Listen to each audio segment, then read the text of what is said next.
So guys welcome back to micro classes. हमारी MEd की first sem की regular classes चल रही हैं। आज का हमारा सब्जेक्ट है फिलोसॉफिकल फाउंडेशंस ऑफ एजुकेशन। इस सब्जेक्ट की ये 5th क्लास है। आज का हमारा टॉपिक रहेगा, देखो दर्शन शास्त्र की शाखाएं हम पढ़ रहे हैं। 3 शाखाएं हमने पहले ही पढ़ ली हैं, ज्ञान तत्व और मूल्य मीमांसा। आज हम जो बाद की 3 शाखाएं बची हुई हैं उन तीनों शाखाओं के बारे में पढ़ेंगे। आचार मीमांसा क्या होता है, सौंदर्य मीमांसा क्या होता है, तर्क मीमांसा क्या होता है। तो ethics, aesthetics and logical, logic ये ए हटा दो, एंड लॉजिक, लॉजिका ऐसा लग रहा है कोई लैटिन वर्ड हो, लॉजिका। तो तीनों के बारे में पढ़ेंगे। तीनों आपके शॉर्ट क्वेश्चन में आते हैं, पेपर में शॉर्ट में आएगा, शॉर्ट में आएगा ये भी, और ये भी शॉर्ट में ही आता है। देखो जो लिखा हुआ है ना ये लॉन्ग क्वेश्चन, तो ये है शॉर्ट ही। क्यों है शॉर्ट? क्योंकि मूल्य मीमांसा, सौंदर्य मीमांसा, आचार मीमांसा, तीनों के बारे में शॉर्ट में लिख दोगे, आपका काम लॉन्ग का चल जाएगा। तो ये शॉर्ट है, तो ये लगभग शॉर्ट में आते हैं तीनों आपके क्वेश्चन पेपर में। बाकी जो नोट्स की क्वेरी कर रहे हैं मैं रिप्लाई सबका नहीं दे सकता कमेंट्स में, बस इतना है कि ये नंबर दिया हुआ है, इस नंबर पर आप व्हाट्सएप पर मैसेज कर दीजिए। एक टीम लगी हुई है, आपके मैसेज का रिप्लाई करेगी। जो नोट्स आपको चाहिए स्पेशल वो मिल जाएंगे। कोई डाउट हो तो आप मेरे से बात करके डाउट अपने क्लियर करके नोट्स ले सकते हैं। नंबर है 9528219270। स्पेशल आपकी यूनिवर्सिटी के नोट्स आपको मिल जाएंगे। चलिए अब अपने टॉपिक की शुरुआत करते हैं। तो दर्शन शास्त्र की 6 शाखाएं होती है, ज्ञान तत्व मूल्य, तीनों के बारे में हमने पढ़ लिया था। अब हम बात करेंगे नीति मीमांसा के बारे में, या नीति शास्त्र के बारे में, या आचार मीमांसा के बारे में, आचार शास्त्र के बारे में। कुछ भी आ सकता है पेपर में आपके। तो जनरली आचार मीमांसा और नीति शास्त्र आते हैं। इंग्लिश में हम इसे बोलते हैं एथिक्स। आजकल एथिक्स जो है, अगर आप थोड़ा सा इंटरनेशनल मीडिया से जुड़े हुए हैं ना, तो एथिक्स जो ये शब्द है ना, एथिक्स हमारा इंडिया के बारे में ज़्यादा न्यूज आ रही है इसमें, कि जो इंडियंस एथिक्स पर खरे नहीं उतर रहे हैं। अपने इंडियंस क्या करते हैं, बाहर जाते हैं और बैठ जाते हैं प्लेटफॉर्म वगैरह पर, कहीं पर भी, या एयरपोर्ट पर जाते हैं तो ऐसे ही बैठ जाते हैं अपनी कुछ सीट बिछा के, जैसे इंडिया में बैठते हैं। इंडिया में तो नॉर्मल है, लेकिन विदेशों में वो नॉर्मल नहीं है। तो वहाँ पर इथिक्स के हिसाब से वो बैठना सही नहीं है। तो इथिक्स क्या? नीति शास्त्र है, आचार मीमांसा। क्या चीज करनी सही नहीं है, क्या चीज करनी सही है, उस सब की चर्चा हम नीति शास्त्र में करते हैं। देखो जनरली हम जो हमारी आचार मीमांसा है, तर्क मीमांसा है, सौंदर्य मीमांसा है, उन तीनों को मूल्य मीमांसा का एक हिस्सा मानते हैं। मूल्य मीमांसा के आधार पर, या मूल्य मीमांसा की 3 शाखाएं होती है, हम ऐसे भी लिख सकते हैं पेपर में। इन्हें हम अलग भी पढ़ लेते हैं कि कुछ दार्शनिक अलग मानते हैं इन्हें मूल्य मीमांसा से, कुछ दार्शनिक मूल्य मीमांसा का हिस्सा मानते हैं। भारतीय दर्शन में तो मूल्य मीमांसा का ही एक हिस्सा माना जाता है, क्योंकि आचार मीमांसा नीति शास्त्र क्या होता है? सही गलत के बीच फैसला करना। सही गलत के बीच जो आप फैसला करते हैं ना, क्या सही है और क्या गलत है, वो आचार मीमांसा इस बारे में डील करती है कि क्या करना सही होता है, जो आप कर रहे हैं वो सही कर, वो करना क्यों सही है, क्या बात है जो उसे सिद्ध कर रही है कि ये करना सही है। दूसरा इंसान कुछ काम कर रहा है, वो हम कह देते हैं वो गलत कर रहा है, क्यों कह रहे हैं हम वो गलत कर रहा है, ऐसा क्या प्रूफ है हमारे पास, या क्या तथ्य है जो उसके काम को गलत सिद्ध कर रहा है। तो सही और गलत क्या होते हैं, क्या करना सही है, क्या करना गलत है, कौन सा काम अच्छा होता है, कौन सा काम करना बुरा होता है। तो इस सब के बारे में हम विचार विमर्श करते हैं, चिंतन मनन करते हैं, विश्लेषण संश्लेषण करते हैं यहाँ पर आचार मीमांसा में। और इस सब का आधार क्या होता है? हमारे मूल्य, मूल्य ही होते हैं इस सब का आधार।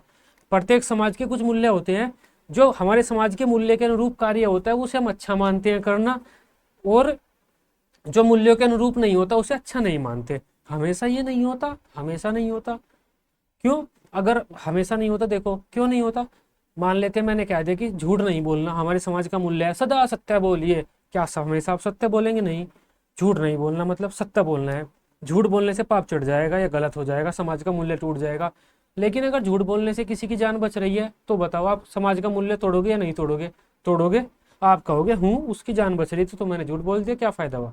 यही तो नीति शास्त्र है। क्या करना सही है, किस स्थिति में क्या करना गलत है। क्या चोरी करना सही है? बिल्कुल भी नहीं है, सजा मिलेगी। चोरी करने से आपकी बीवी की जान बचती है तो क्या आप चोरी करोगे? आप किसी स्टोर पे दवाई लेने के लिए गए, उस स्टोर वाले ने ये कह दिया कि ये दवाई तो मैं 25,000 की दूंगा जो 5,000 की है, क्योंकि बस मेरे पास बची है, बाकी खत्म हो गई ये दवाई, इस क्षेत्र में किसी के पास नहीं है, मैं तो 25,000 की दूंगा, आपके पास पैसे नहीं है। क्या करोगे? बीवी आपकी मर जाएगी कल सुबह तक अगर वो दवाई नहीं मिली। चोरी करोगे नहीं, तो चोरी करना सही है या गलत है? गलत है। लेकिन वहां पर अगर आप चोरी नहीं करोगे तो गलत है। क्या किसी की जान लेना सही है? नहीं है। लेकिन उल्टा अगर वो आपको मार रहा है तो सही हो जाता है। क्यों हो जाता है भाई? जो चीज गलत है वो तो गलत ही है। क्या जीव हत्या करना सही है? बिल्कुल भी नहीं है। भारतीय दर्शन में, भारतीय धर्म में, भारतीय धर्म कह रहा हूँ मतलब भारत में ज्यादातर जितने धर्म है, ज्यादातर में जीव हत्या नहीं की जाती। जीव हत्या करना पाप होता है। लेकिन अगर वो जीव हम पर अटैक कर रहा है या किसी बच्चे को मार रहा है तो क्या करोगे आप? बचाने की कोशिश करोगे उसे, और बचाते टाइम अगर वो मर गया तो मर गया, हम तो उसे बचा रहे थे। वो बात उस टाइम पर सही हो जाती है क्योंकि हमारा उसे बचाना भी सही है। तो क्या करना सही है, किस स्थिति में क्या करना गलत है, एक ही चीज को अगर हम करते हैं तो वो गलत होती है। लेकिन उस विशेष स्थिति में क्या वो करना सही है या क्या वो करना गलत है? माता पिता की आज्ञा माननी चाहिए या हमें नहीं माननी चाहिए? माननी चाहिए। तो माता पिता की आज्ञा अगर नहीं मानते तो हम पाप के भोगी हैं। लेकिन अगर माता पिता कह रहे हैं अपने भाई की हत्या कर दे या अपनी दूसरी माता की, अपने पिता को पीट दो जाकर, तो क्या माननी चाहिए बात? नहीं माननी चाहिए। बड़ी माता पिता कह रहे हैं हमारे, या अपनी दादी या दादा की पिटाई लगा दो, माता पिता कह रहे हैं, माननी चाहिए आपको? नहीं माननी चाहिए। अब किस स्थिति में क्या कौन सा काम करना सही है, क्या करना सही है, क्या गलत है, क्या चीज सही है, क्या चीज गलत है, अलग अलग स्थिति के आधार पर नैतिकता वाले जो प्रश्न होते हैं ये सब हम इसमें करते हैं नीति शास्त्र में। समझ पाए आप? अलग अलग स्थितियों में हमें क्या करना चाहिए, क्या करना हमारे लिए सही है, क्या करना हमारे लिए गलत है। जब हम दुविधाओं में फंस जाते हैं ना, यार क्या करें, ये करें या वो करें, इसे करते हैं तो ये दिक्कत, उसे करते हैं तो वो दिक्कत है, तो वो उस टाइम पर क्या आपके लिए करना सही है, उस बारे में जब हम चिंतन मनन करते हैं, वो चिंतन मनन करते हैं नीति शास्त्र में। आई होप आप समझ पाए होंगे नीति शास्त्र होता क्या है। सही गलत के बीच जो फैसला लेने की एक क्षमता होती है वो नीति शास्त्र को पढ़कर ही आपके बीच में पैदा, आपके अंदर पैदा होती है। आचार मीमांसा दर्शन शास्त्र की एक शाखा है जो नैतिकता से संबंधित प्रश्नों का विश्लेषण करती है। नैतिकता क्या होता है? सही गलत के बीच निर्णय लेने की जो आपकी क्षमता होती है वो नैतिकता होती है। आपके एक तो दादाजी बीमार है और दादाजी बीमार है और आपका बेटा बीमार है, दवाई एक है, दोनों का सेम बीमारी है, एक को खिलानी पड़ेगी, किसे खिलाओगे आप? ये नैतिकता का सवाल है। दादा ने तो अपनी जिंदगी जी ली, वो तो निपट जाए, अब कोई दिक्कत नहीं है। आप सोचोगे बेटे की जिंदगी अभी पूरी बची हुई है तो आप बेटे को खिलाओगे, बेटे को खिलाना ही ज्यादा सही है क्योंकि उसकी पूरी जिंदगी बची हुई है, उन्होंने तो अपनी जिंदगी जी ली। बाकी किसी इंसान के लिए हो सकता है कि दादाजी की तो मेरे पेंशन आ रही है, बेटे में तो मेरे दिमाग ही नहीं है, स्कूल में भी नहीं जाता, तो दादाजी अगर मर गए पेंशन चली जाएगी मेरी, तो उसके लिए नैतिकता का सवाल, दादाजी बड़े हो जाएंगे उसके लिए। तो दुविधाओं वाली स्थिति में क्या करना सही है, क्या करना गलत है, वो जो अक्षमता होती है उसे आपकी नैतिकता कहते हैं। तो जो नैतिकता से संबंधित प्रश्नों का हम विश्लेषण करते हैं वो हम करते हैं नीति शास्त्र में। तो नीति शास्त्र प्रश्न उठाती है कि क्या करना सही है, क्या करना गलत है, और मनुष्य को कैसे और किस स्थान पर कैसा कैसा व्यवहार करना चाहिए। हम अच्छे और बुरे और सही गलत के बीच में किस तरह से फैसला ले सकते हैं कि क्या ये चीज सही है, ये बुरी है, ये गलत है, ये अच्छी है। इस तरह से, इस प्रकार आचार मीमांसा हमें यह समझने में मदद करती है कि नैतिक कर्तव्य क्या हैं और हम कैसे निर्णय ले सकते हैं जो सही और न्याय संगत हो। आचार मीमांसा नैतिकता के, हमारा जो नैतिक विकास है उससे संबंधित होती है और हमें यह बताती है कि विभिन्न परिस्थितियों में और दुविधाओं में हमें किस प्रकार से निर्णय लेने चाहिए और किन बातों को सत्य मानना चाहिए और किन बातों को गलत है। सभी धर्मों में समाजों की अपनी आचार मीमांसा होती है, क्योंकि हमारी जो आचार मीमांसा होती है वो ज्यादातर हमारे जो ये क्या होता है, हमारा मूल्य मीमांसा होता है, उससे ही संबंधित होती है। तो हर धर्म की अपनी आचार मीमांसा, किसी में कुछ करना गलत है, किसी में कुछ करना गलत है। तो लोगों को आचार मीमांसा होती है हर धर्म की, जो उस धर्म के मानने वालों को या उस धर्म के अनुयायियों को विभिन्न परिस्थितियों में सही गलत के बीच निर्णय लेने में मदद करती है उनकी। तो हर समाज की, हर धर्म की आचार मीमांसा होती है जो उस समाज के धर्म या उस समाज के लोगों को सही गलत के बीच या विभिन्न परिस्थितियों में निर्णय लेने में मदद करती है। जैसे क्या हम किसी की जान बचाने के लिए हत्या या चोरी कर सकते हैं, या फिर क्या चोरी करना या हत्या करना सही है। एक सिद्धांत पढ़ना आप, नीति शास्त्र से जुड़ा हुआ एक सिद्धांत है। एक तो पियाजे ने दिया था, पियाजे का नैतिक विकास का सिद्धांत था, वो तो सिंपल सा है। क्या था उसका? 0 से शायद 2 से 7, 7 से 7 प्लस, ये था उनका पियाजे का। तो एक दूसरा था कोहेलबर्ग का सिद्धांत, बहुत गजब सिद्धांत है, वो पढ़ना। नीति शास्त्र आपको समझ में आ जाएगा उस सिद्धांत को कि सही गलत के बीच फैसला कैसे करना होता है हमें। तो सही गलत के बीच फैसला करने में क्या क्या किसी की जान बचाने के लिए हम चोरी कर सकते हैं या हत्या कर सकते हैं। यदि झूठ बोलना पाप है तो क्या हम किसी की जान बचाने के लिए झूठ बोल सकते हैं। यदि हत्या करना पाप है किसी इंसान की तो क्या हम बॉर्डर पर दूसरे दुश्मन को मार सकते हैं। नैतिकता के सवाल है भाई। अगर हम किसी को नहीं जान ले सकते तो बॉर्डर पर भी नहीं ले सकते। सिंपल सा बात है। तो इस प्रकार की स्थितियों में ही हमारे आचार मीमांसा मदद करती है हमें निर्णय लेने में। तो जब भी हम दुविधाओं के बारे में सही गलत के बारे में चिंतन मनन करते हैं ना, क्या करना गलत है क्या करना सही है, वो हम आचार मीमांसा में अध्ययन कर रहे होते हैं। नेक्स्ट है हमारी सौंदर्य शास्त्रीय सौंदर्य मीमांसा, इसे हम बोलते हैं एस्थेटिक्स बोलते हैं, इसे एस्थेटिक्स बोलते हैं। अब देखो सुंदरता क्या होती है। तीन चीज होती है आपकी, सुंदरता होती है, कला होती है, एक रस होता है। तीनों का मतलब एक ही होता है, सबके लिए इनका अर्थ अलग अलग होता है। सुंदरता, कोई चीज सबको सुंदर नहीं लगती। सुंदरता होती क्या है हमारी समझ में ये नहीं आ रहा। सौंदर्य मीमांसा दर्शन शास्त्र की एक ऐसी शाखा है जिसमें हम सुंदरता को ही समझने की कोशिश करते हैं। देखो मूल्य मीमांसा में मूल्य को समझते हैं, ज्ञान मीमांसा में ज्ञान को समझते हैं, आचार मीमांसा में नीति मीमांसा में नीति को समझते हैं, नीतियां क्या होती हैं सही गलत के बीच वाली। सौंदर्य मीमांसा में हम सुंदरता को समझते हैं, सुंदरता को समझते हैं।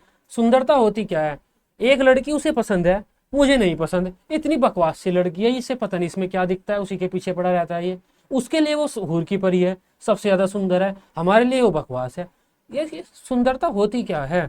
कोई कहता है सुंदरता की beauty lies in the I of beholder, की सुंदरता देखने वाले के नजरिए में होती है या उसकी आंखों में होती है। तो क्या हम आंखों को खोदें और सुंदरता बाहर निकालें? नहीं। एक पेंटिंग है, एक पेंटिंग है यार, ये कैसी पेंटिंग है बकवास सी। एक आंख इसकी ऊपर चढ़ी हुई है, एक आंख नीचे जा रही है, इसका मुंह है नहीं, गर्दन की जगह हमने कुछ क्यूब रखे हुए हैं, स्क्वायर्स रखे हुए हैं। क्या बकवास सी पेंटिंग है। हो सकता है कोई दूसरा इसके 1 करोड़ रुपए लगाए, हो सकता है, ऑक्शन में आप सुनते भी होंगे। उसे क्या दिखा इसमें, उसे इतनी सुंदर कैसे लगी है जब हमें सुंदर नहीं लगी। एक पोयम है, आपने कोई मूवी देखी, पोयम पर सुनी है तो फिर आपने कोई मूवी देखी, ये इतनी तारीफ करेगा क्या ही तो मूवी देख लिया, जहर मूवी बनाई इसने, जहर मूवी। दूसरा आएगा बकवास यार क्या मूवी, मेरे पैसे वापस करो यार, बकवास 2 घंटे मुझे निकालने मुश्किल हो गए, सो गया था मैं बीच में। ऐसा क्या है भाई उस मूवी में, उसे तो उस मूवी में रस मिला, पिक्चर में रस मिला, रस मिला मतलब उसे वो सुंदर लगी। इसे इस मूवी में बिल्कुल भी रस नहीं लगा, सुंदर नहीं लगी। तो ये सुंदरता रस कला ये होते क्या है, सबके लिए अलग अलग क्यों होते हैं ये, इसके बारे में हम जानने की कोशिश करते हैं कि एक्चुअल में सुंदरता होती क्या है। किसी पोयम में मुझे तो बड़ा आनंद आ रहा है, रस मिल रहा है, मेरा दोस्त सो गया उस पोयम को सुनते सुनते, इतनी अच्छी पोयम, इतनी सुंदर पोयम, इतना रस वाली पोयम, वो सो गया गधा। तो उसे उसमें रस नहीं मिला, उसे वो सुंदर नहीं लगी, मुझे बड़ी सुंदर लग रही है वो। क्यों लग रही है भाई। तो सुंदरता होती क्या है। कोई कहता है कि सुंदरता देखने वाले के नजरिए में होती है, हर व्यक्ति को अलग अलग चीजें सुंदर लगती है। कोई कहता है कि जो चीज सुंदर होती है वो बस सुंदर ही होती है। कोई कहता है सुंदर वस्तु वो होती है जो हमारे कल्चर हमारे मूल्यों से जुड़ी हुई होती है। प्रत्येक समाज के अपने मूल्य होते हैं, जिस समाज के जो मूल्य होते हैं उस उन मूल्यों से जुड़ी हुई चीजें उस समाज के लोगों को सुंदर लगती है। जैसे शॉर्ट्स पहन रखे हैं किसी लड़की ने, वो हमें अच्छी नहीं लगती, अच्छी तो लगती है वैसे, लेकिन वो वैसे अच्छी नहीं लगती, कल्चरल अच्छी नहीं लगती समाज के लोगों को। लेकिन जो वे हमारे में लोग हैं वेस्टर्न कल्चर वाले, उन्हें वो नॉर्मल लगेगी, अच्छी सुंदर लगेगी। सुंदर से मतलब नॉर्मल, एक सामाजिक परिप्रेक्ष्य में सुंदर, सुंदर का मतलब भी वही तो मैं समझने की कोशिश कर रहा हूँ ना। सुंदर एक्चुअल में होता क्या है वही मैं बता रहा हूँ, सामाजिक परिप्रेक्ष्य में जो सुंदर लगेगी। लेकिन साड़ी पहनी हुई लड़की उन्हें अजीब लगेगी, जो वेस्टर्न कल्चर वाले साड़ी पहने, अरे क्या पहन लिया यार, ढंग का कुछ पहन ले, बकवास लग रही है। लेकिन साड़ी पहनी हुई हमें बड़ी सुंदर लगेगी, क्यों, हमारे कल्चर से जुड़ी हुई है। तो सबके अलग अलग विचार है सुंदरता के बारे में भी। तो सुंदरता होती क्या है, नजरिए में होती है, नजरिए से बाहर होती है, सर पर होती है, नाक में होती है, कान में होती है। सुंदरता होती कहाँ है, कैसे कोई चीज दूसरों को सुंदर लग जाती है, कोई चीज किसी को सुंदर नहीं लगती है तो किसी को क्यों लग जाती है, जब वो किसी को सुंदर नहीं लग रही, उन 2 बच्चों को क्यों सुंदर लग रही है वो। तो सुंदरता का मीमांसा करते हैं, सुंदरता होती क्या है, नजरिए में होती है, कहाँ होती है सुंदरता। सौंदर्य मीमांसा में हम सौंदर्य मीमांसा दर्शन शास्त्र की वह शाखा है जो सुंदरता कला और रसात्मक अनुभव का अध्ययन करती है। यह कलात्मक कृतियों रचनाओं आदि में निहित सौंदर्य का तात्विक और मार्मिक सौंदर्य का तात्विक और मार्मिक विवेचना करती है। कैसे कैसे शब्द लिख रखे हैं, ये मैंने ही लिख रखे हैं, किसी और ने लिखे भी नहीं है ये। तो सौंदर्य का हम विवेचना करते हैं, इसमें सुंदरता होती क्या है, अर्थात ये इस बात की जांच करती है कि वास्तव में सुंदरता कला या रस क्या होता है। कोई कहता है कि सुंदरता देखने वाले के नजरिए में होती है। सुंदरता क्या होती है, उसका स्वभाव क्या होता है, प्रकार क्या होता है, प्रकृति कैसी होती है, सुंदरता कैसे पैदा होती है, कैसे कोई चीज दूसरों को सुंदर लगती है। तो इन सब प्रश्नों का उत्तर ढूंढने की कोशिश करते हैं सौंदर्य मीमांसा में। कोई कहता है कि सुंदरता देखने वाले के नजरिए में होती है, हर व्यक्ति को अलग अलग वस्तु सुंदर लग सकती है। कोई कहता है कि सुंदरता उसी वस्तु में होती है, तो जो सुंदर है वो सुंदर है, जैसे ये पेंटिंग है या ये कोई लड़की है, जो लड़की सुंदर लगेगी भाई वो सबको सुंदर लगेगी। कोई पेंटिंग सुंदर लगेगी तो सबको सुंदर लगेगी। वहीं मतलब जो सुंदर वस्तु है वो सभी के मन को लुभाएगी। कुछ लोग कहते हैं कि सुंदरता हमारी संस्कृति का हिस्सा होती है, अर्थात हमें अपनी संस्कृति से जुड़ी हुई चीजें अधिक सुंदर लगती हैं। इस प्रकार सौंदर्य मीमांसा में हम सुंदरता से जुड़े हुए प्रश्नों की ही विवेचना करते हैं और ये जानने की कोशिश करते हैं कि सुंदरता, कला, रस ये होता क्या है, अलग अलग व्यक्तियों को अलग अलग चीजें क्यों सुंदर लगती है, उसकी प्रकृति वगैरह, ये सब चीजें अब आप अपने शब्दों में बढ़ा चढ़ाकर लिख सकते हैं पेपर में। नेक्स्ट है हमारी शायद लास्ट है लॉजिक, तर्क मीमांसा। बड़ा आसान है ये, इसमें तो आपको खुद ही लॉजिक लगाना है। अपना लॉजिक लगाओ और लॉजिक के बारे में लिखो। लॉजिक समझ गए क्या होता है? दो लोग आपस में बैठकर तर्क वितर्क कर रहे हैं, तो उनके जो तर्क वितर्क करना है ना वो लॉजिक होता है। किस बात को आप लॉजिक के बेसिस पर सही मानेंगे, लॉजिक क्या होता है, किसे हम लॉजिक मानेंगे, लॉजिक उत्पन्न कैसे होता है, तर्क। जब हम दोस्तों के साथ तर्क वितर्क करते हैं, अरे भगवान है, अरे नहीं भगवान नहीं है, अबे गधे भगवान है, तुझे पता है कि भगवान है, ऐसा ऐसा होता है, तो ऐसे ऐसे भगवान होते हैं। दूसरा कहता है भाई तू गधा है, क्या ऐसा ऐसा कुछ होता ही नहीं। तो वे क्या कर रहे हैं, आपस में तर्क वितर्क कर रहे हैं। तो वो तर्क करना क्या होता है, लॉजिक क्या होता है, किस बात को लॉजिकली सही मानना चाहिए हमें, किस बात को लॉजिकली गलत मानना चाहिए, लॉजिक के आधार पर हमें कैसे निष्कर्ष निकालने चाहिए। क्या मैं अपनी मर्जी से कोई भी कुछ भी लॉजिक लगाकर अब सही बात बता सकता हूँ, या मैं जो सही बात बता रहा हूँ उसे भी लॉजिक के बेसिस पर दूसरों को भी प्रूफ करना पड़ेगा मुझे। तो एक्चुअल में लॉजिक क्या होता है, तर्क क्या होता है, उस तर्क का ही अध्ययन करते हैं हम इसमें। दर्शन शास्त्र में हम क्या करते हैं, तर्क वितर्क वगैरह करते हैं और ज्ञान प्राप्ति का प्रयास करते हैं। तो वो तर्क क्या होता है, तर्क किसे कहेंगे, किस बात को आप तर्क के दृष्टि से सही कहेंगे, वो जो तर्क के बारे में रिसर्च वगैरह मीमांसा हम करते हैं वो तर्क मीमांसा में ही होता है। जैसे मैं अपने दोस्त के साथ बैठकर बात कर रहा हूँ कि यार भगवान नहीं है, वो कह रहा है भगवान है, अबे गधे नहीं है भगवान, वो कह रहा है। तो सामने से एक बच्चा आता है 8-10 साल का, वो कहता है अरे नहीं नहीं भगवान है, मैं बताता हूँ कैसे हैं, मम्मी रो रही थी मेरी, मैंने कह दिया मम्मी चुप हो जा नहीं तो भगवान आके पाप चढ़ा देगा आपको, मम्मी चुप हो गई। तो इसका मतलब भगवान है, अगर भगवान ना होता तो मम्मी रोती रहती, चुप होती नहीं। तो हम क्या बोलेंगे, अबे यार तू चला जा। तो उसने उसने अपने नजरिए से लॉजिक लगाया, लेकिन उसके लॉजिक को हमने नकार दिया, जबकि उस बच्चे ने लॉजिक लगाया था, है वो भी लॉजिक, हमने नकार दिया, बे गधे क्या लॉजिक लगा रहा है, तू निकल यहाँ से, मम्मी के रोने से भगवान का क्या मतलब है। लेकिन एक दूसरा बच्चा आता है, वो कहता है भगवान है। जब बच्चा पैदा होता है उसे भूख लगती है, वो रोता है, किसने बताया उसे रोना है, कोई तो उसे बताकर भेज रहा होगा ना। जब उसे दूध मिल जाता है माता का, वो चुप हो जाता है। तो देखो माता का दूध मिला, बच्चा चुप हो गया, भूख लगी दोबारा रोएगा, किसी ने तो बताया होगा। हम उसे कहेंगे यार तेरी बात ठीक है, उसकी बात को हमने एज ए लॉजिक सही माना। तो ये जो किस बात को लॉजिक के बेसिस पर हम सही मानेंगे, लॉजिक कैसे होता है, क्या होता है, कैसे करना चाहिए, लॉजिक के आधार पर कैसे निष्कर्ष निकालने चाहिए हमें, तो ये सब लॉजिक की जो मीमांसा करते हैं हम, तर्क क्या होता है, कैसे तर्क करना चाहिए हमें, तर्क के आधार पर बातें कैसे होती हैं, किस बात को तर्कशील कहेंगे हम, तो वो जो अध्ययन करते हैं वो तर्क मीमांसा में करते हैं। दर्शन शास्त्र में तर्क शास्त्र या तर्क मीमांसा तर्क के सिद्धांतों का अध्ययन है, या आपका तर्क कैसे करेंगे आप, तर्क होता क्या है, लॉजिक कैसे करेंगे आप। तो जो मैं कहता हूँ ना अपना लॉजिक लगाओ, लॉजिक मतलब अपना तर्क का लगाओ, मन में अच्छे अच्छे तर्क सोचो, नई नई बातें लाओ और उसे पेपर पर लिखो।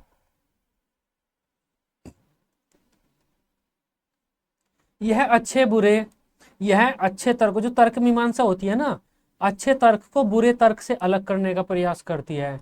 यह तर्कों की संरचना की जांच करता है और इस बात पर ध्यान केंद्रित करता है कि क्या निष्कर्ष किसी भी बात की परवाह किए बिना बस अपने तार्किक आधारों से हम बना सकते हैं। तो तर्क ये बता दें, तर्क में हम ये भी रिसर्च करते हैं कि क्या सब इंसान अपनी अपनी बुद्धि से कोई भी तर्क लगाकर किसी बात को सही ठहरा सकते हैं, नहीं। तो इस बात की भी रिसर्च करते हैं हम इसमें। तर्कशास्त्र उन नियमों और तकनीकों से संबंधित है जो हमें यह निर्धारित करने की अनुमति देते हैं कि क्या कि कोई तर्क सही है या गलत है। तो जो तर्क के बारे में विश्लेषण चिंतन मनन करते हैं, तर्क क्या होते हैं, स्वरूप वगैरह, जन्म वगैरह, सब कुछ तर्क के बारे में हम कुछ भी करेंगे तो तर्क मीमांसा में करेंगे। इस प्रकार कहा जा सकता है कि तर्कशास्त्र में तर्क के प्रकारों और उनको विकसित करने की विधियों का अध्ययन किया जाता है। इसके अंतर्गत तर्क करने के सिद्धांत, तर्क की प्रणालियां, इसकी सत्य असत्य आदि का चिंतन किया जाता है। तर्कशास्त्र निर्णय की विवेचना करता है। इसे हटा दो लाइन को, ये कंफ्यूज करेगी आपको। निर्णय की विवेचना मतलब कैसे करता है ये, कि हम कोई निर्णय ले रहे हैं तो किस तर्क पर ले रहे हैं, उस निर्णय की, उसके पीछे तर्क की, उसकी मीमांसा, उसकी विवेचना करेंगे हम, क्या वो सही है क्या वो गलत है। मनुष्य के निर्णय प्रमाणित हैं या अप्रमाणित हैं, इसकी जांच भी तर्कशास्त्र ही करता है। संक्षेप में तर्कशास्त्र हमारे विचार, तर्क या जो अनुमान हम लगा रहे हैं अपने दिमाग में लॉजिक लगा के, उनका अध्ययन करता है कि क्या वे सही हैं या क्या गलत हैं, किस तरह से हम बेहतर सोच सकते हैं, किस तरह से हम बेहतर तर्क लगा सकते हैं। तो ये हमारे आसान से 3 टॉपिक थे। आचार मीमांसा में हम नीतियां वगैरह के बात करते हैं, क्या चीज नीति शास्त्र के अकॉर्डिंग क्या करना सही है क्या करना गलत है, जमीन पर बैठना सही है या गलत है, या गाली देना किसी को सही है या गलत है। सौंदर्य शास्त्र में हम क्या करते हैं, सुंदरता की बात करते हैं, क्या सुंदर है क्या सुंदर नहीं है। तर्क शास्त्र में हम तर्क की बात करते हैं कि तर्क क्या होता है, उत्पत्ति स्वरूप उसका क्या होता है, कैसे तर्क हमें लगाना चाहिए, कैसे तर्क हमें नहीं लगाना चाहिए, ये सब होता है। तो इस तरह के क्वेश्चन आपके पेपर में आते हैं। आई होप इन तीनों टॉपिक को आप बेहतर तरीके से समझ पाए होंगे। बाकी अगर आपको नोट्स वगैरह लेने हैं ना अपनी यूनिवर्सिटी के लिए स्पेशल, ये जो नंबर दिया हुआ है इस नंबर पर आप कॉन्टैक्ट कर लीजिए 9528219270। आपको आपकी यूनिवर्सिटी के स्पेशल नोट्स मिल जाएंगे। बाकी बच्चे कहते हैं सर एमएड के क्वेश्चन बैंक वगैरह ले लें हम। देखो क्वेश्चन बैंक वगैरह आते हैं लेकिन प्रॉपर आपकी यूनिवर्सिटी के नहीं मिलेंगे, वे आपको ढूंढने पड़ेंगे उसमें क्वेश्चन क्या आपके सिलेबस में है और क्या नहीं है। हर चीज़ आपके सिलेबस की उनमें नहीं मिलेगी, कुछ आपको अलग बुक से पढ़नी पड़ेगी, कुछ नेट वगैरह से पढ़ने पड़ेंगे, फिर भी आपको नोट्स ही बनाने पड़ेंगे। हमने भी ऐसे ही बनाया था, लाइब्रेरी से कहीं कहीं बुक ली थी हमने, तब जाके सारे कोर्सेज उनमें मिलता था। इसके अलावा ये भी चक्कर है, हर सब्जेक्ट के नहीं मिलेंगे आपको क्वेश्चन बैंक, हर सब्जेक्ट के नहीं मिलेंगे कि कुछ के मिलेंगे कुछ के नहीं मिलेंगे। तो शॉर्ट ड्रामे हैं, तो ज़्यादातर बच्चे इसी वजह से नोट्स को प्रेफर कर रहे हैं। अगर आप नोट्स लेना चाहते हैं इस नंबर पर कॉन्टैक्ट करके ले सकते हैं। तो ये आज की हमारी क्लास थी। आई होप इस क्लास को आप समझ पाए होंगे। वीडियो अच्छी लगी हो आप इसे अपने बीएड ग्रुप में दोस्तों के साथ शेयर कर सकते हैं। बीएड की सभी सब्जेक्ट की डेली रेगुलर क्लासेज लेने के लिए आप इस चैनल को सब्सक्राइब कर सकते हैं। Till then bye bye, take care.